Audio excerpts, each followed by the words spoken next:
leg press. So here we have a, what I would call a regular seated leg press.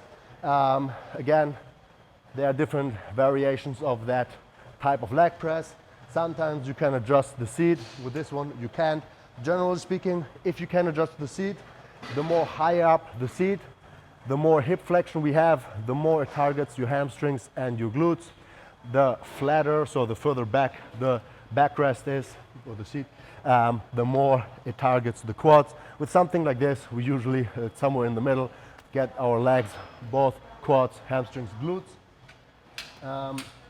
In terms of position, so you want to get in, and like with every exercise or machine, we always want to use a full range of motion. So as you are in, you would want to put the seat as far down as you can,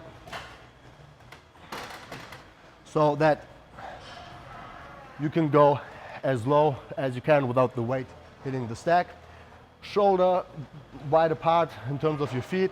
You can experiment a little bit. The higher you keep them up, the more it targets your hamstrings. The lower, the more it targets your quads, but it might also feel a little uncomfortable in your knees. And then the closer you get, maybe a little bit more the outside of your legs, the wider the stance, the more you get your adductors. Well, there's no right or wrong, experiment with it, depends on what you want to target more, but in general I'd say, hey, shoulder wide apart is pretty much a very good start. And then all the way down, you might want to adjust it a little bit, okay? And now up.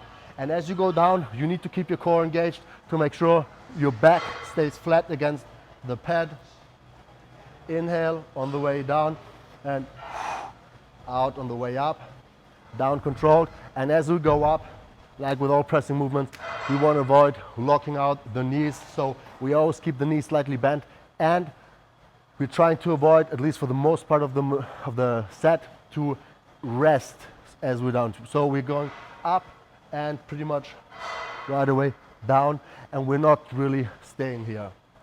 One thing I wanted to add is, so just in general with every, whether it's a squat or a leg press or whatever, we always want to make sure that we here kind of spread the floor, push the feet into the ground and rotate them out so that we bring tension on our hips, glutes, and our knees are safe. So if we don't do that and we just relax, knees might cave in. We want to avoid that.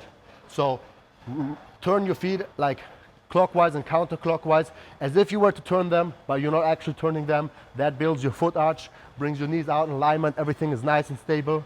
And then you go down, making sure that your knees travel above your toes. That's it.